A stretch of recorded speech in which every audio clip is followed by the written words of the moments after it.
Okay, we're going to another episode of On the Wrist from Off the Cuff. Today I have a really cool review for you from the brand Baltany. A little about them. They were founded back in 2010, and their mission is pretty simple.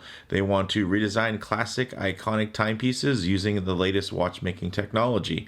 Their goal is to create the most historically accurate homages ever, while maintaining the spirit of the original iconic timepieces, along, of course, with their own modern interpretations. Now, in terms of the type of watch, this is a dive watch. Some key common characteristics and design when you're looking for a diver.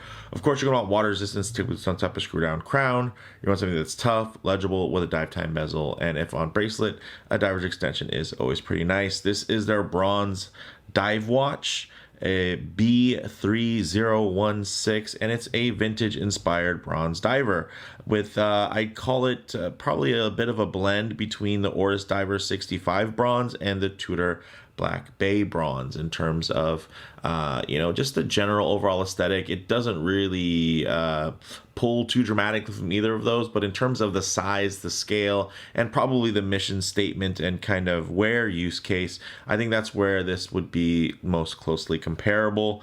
You can actually get this for $199 direct from Baltany, and they sent this in for me to share with you guys. Of course, it doesn't matter how I get these watches. I'm always going to share with you guys my honest opinions. So I'm really looking forward to sharing this one with you because if you guys are fans of the channel, you've probably noticed I've reviewed a few different Baltanys over the past few months, and I've been impressed every single time. So with that said, let's go ahead, zoom the camera out, get this piece in hand, and take a closer look. Okay, guys, so pretty straightforward, very much that classic big crown design. But of course in bronze. So in terms of the size on here, it's actually 42.5 millimeters at the case. When I measure essentially, like, let's say 2 to 8 o'clock, right, in that measurement, or just not counting of course the crown or anything like that. But there is a bit of overhang, as you can see, for that bezel, which is actually going to be 43.5, and I think they list this at a 44 millimeters. So I did want to mention that, just so those of you who might be a little intimidated by that sizing, 42.5, it's, again, this isn't really an oversized type of diver. I think it's just a full-size diver. So it has a 14.2 millimeter thickness, which isn't too shabby, especially considering that they do have that boxed sapphire on top there with the inner AR coating. And then lug to lug, a little bit longer at 51.5 millimeters lug to lug, but I think that does help the proportions stay in check, so I don't mind that. And this is made out of CUSN8 bronze, and it is matte blasted, as you can see here on the case. And then it does have a brushed insert there, which is going to play with the light in a very different way than the rest of the case here. So I think quite visually drawing, guys. Like, I'm obviously not a big bronze diver guy or bronze watch in general. I think I've only reviewed maybe one other bronze watch, and it was a pilot's watch, which I liked very much. Similar color motif here with just the kind of tone on tone, the different shades of brown. And this particular strap is actually pretty much the only option you can have. You can have one that is going to be a little bit darker, and this one was a little bit brighter. I figured I'd get this one as, when it comes to, once these patina more and more, there's going to be a little bit more kind of dynamic range in terms of the way that these colors are going to render. And you can already see there's quite a bit of patina already building up within just the insert. So very cool. And you can see as the light kind of reflects, you almost don't even notice it, but then you can kind of get in and you can see developing even like those pastel green tones there as well. So I think that's pretty cool. Again, I'm not huge into the kind of this style. I'm not an expert in it by any means, but I do know what is eye-catching to me in terms of the colorways and everything kind of coming together. And I will say that, give it a quick little dust off there. Oh, maybe a little bit more. I think this one really just comes together. I really like this dial. It is very, very handsome. Now, so we did mention the sapphire. This actually has 120 click unidirectional rotating bezel.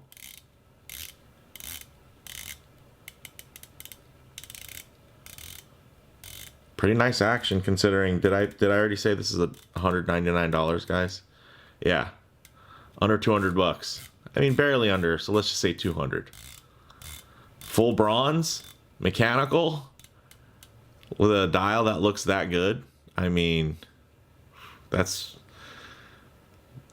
is pretty cool. So nice bezel action, maybe slight, you know, there has to be some level of play just for you to be able to move it. And you obviously don't want it to be too stiff there, but very, you know, it's on point. I dig it. It definitely works as intended. I will say that these grips do feel not sharp in terms of unfinished, but they are sharp in terms of, you know, you being able to interact and get that tactile engagement. So it definitely does do the job. I can imagine, of course, if you're going to use this as a tool watch, take it diving with you. Of course, it's going to pick up with that salt water a lot of great patina. And whether you're wearing gloves or not, you're going to be able to turn this with relative ease and precision as well. So inside, although you can't see it because it has a very Rolex-like case back here, fully solid, but inside is your automatic Seiko Instruments NH38, which is a no-date movement that has a 41-hour power reserve that beats at 3 hertz, so slightly slower sweep there on that seconds hand. The dial is a very nice Sunray Burgundy with applied indices.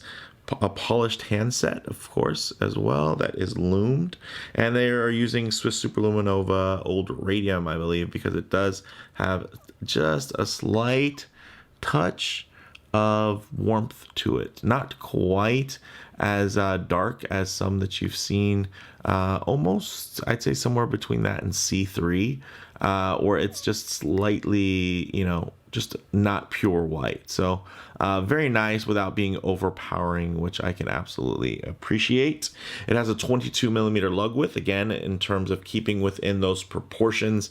If you were to look at a Panerai and it had a 20 millimeter lug and like a 44 millimeter case, you'd probably be thrown off.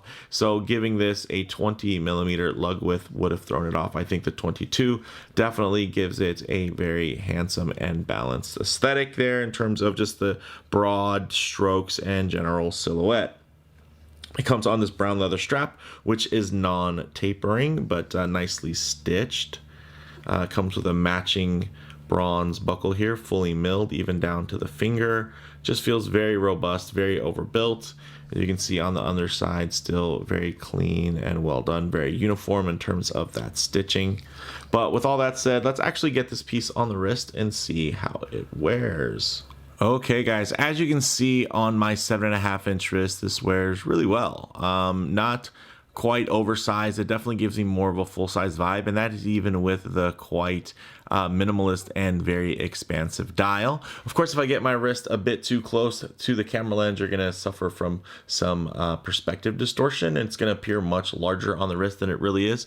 So what I'll do is I'll keep my wrist nice and low here and then just tighten up the frame so you guys can get a more detailed look while also keeping still a truer aspect ratio of how this piece might sit on your own wrist. Of course, I do have a slightly larger wrist at 7.5 inches, but you can see that it's also quite round, so it's not like I just have this big wide canvas where I can accommodate any wristwatch at any size.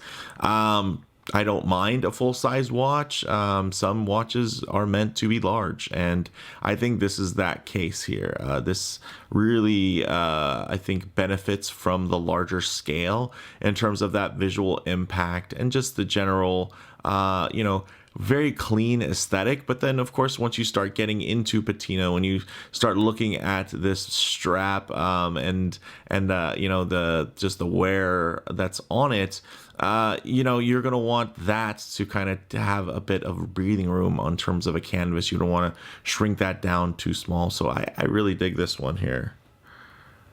Check that out. It sits really nice, very clean. I think that matte finish underneath, I shouldn't say underneath, but on top, right? The matte finish on this case just looks great. I'm so used to seeing these brushed, but I think that matte finish really just adds another layer of dimension there, and it looks really cool, very soft, very satiny. And then of course you still do have that circular brushing there on that bezel insert, which is again already starting to take on a bit of patina. So I'm digging this. With that said, let's actually get this piece off the wrist, set up for some lume shots, low light transition, and closing thoughts. Okay, let's go ahead and hit the lights here. Check it out. Hey, it's a dive watch. Imagine that. It has solid lume. Actually, I think this might be the first dive watch I've reviewed from Baltany, though, so good to know. Typically, I've been reviewing some of their stuff that's been more on kind of the field watch, everyday, dressy type of side. And ooh, one thing, of course, I always like to work in is a bit of low light transition, because you're not always going to be out in the middle of a field enjoying direct sunlight. A lot of times you're going to find yourself coming in and out of buildings, walking underneath overhangs, or maybe just hanging out underneath the shade of a tree. So it is nice to see what these colors, textures, and finishes render like in less than optimal lighting. So you include a bit of harsh lighting here that might expose any types of production defects, but all you're going to see here is a pretty clean execution. So very, very nice. And you guys can see that this is still quite legible. Even under bright lighting conditions, the dial actually gets quite dynamic, as you can see here. If you get really spotty in terms of your light, it doesn't quite just fully absorb. It's definitely more streaky. There's a vibrant, very lively kind of red tone just wakes up from that burgundy dial, while the rest of the dial stays, almost black. So very cool. And yeah, maybe you wouldn't have seen this if you would have watched another video, but on this channel, you're going to kind of see how this thing is going to look in more than one lighting condition or situation. Now, closing thoughts from me, guys, on the wrist. I do think that the larger scale suits the aesthetic well, and the proportions all look and feel quite balanced. I think this would pair amazingly with like one of Erica's originals, Havana Marine National straps, or MN straps. And you can even pair and kind of custom configure it to have matching bronze hardware, which I think is also very cool. So again, if I had one of those handy, I would have totally paired that on here so you guys could get a visual. But if you guys, one of you viewers ever get this and, put that combination together, make sure to tag me on Instagram so I can take a look, because I feel like that would just look pretty awesome. Now, in terms of model variants, this is also available with a darker brown leather strap. This one, again, I kind of opted for this colorway because I just wanted to see just the more dynamic strap. The other brown one is a bit more subdued. Of course, a bit darker, but it's a bit more consistent in terms of its coloring. Now, in terms of comparable models, of course, this is a fraction of the price compared to a bronze, Tudor, or Oris.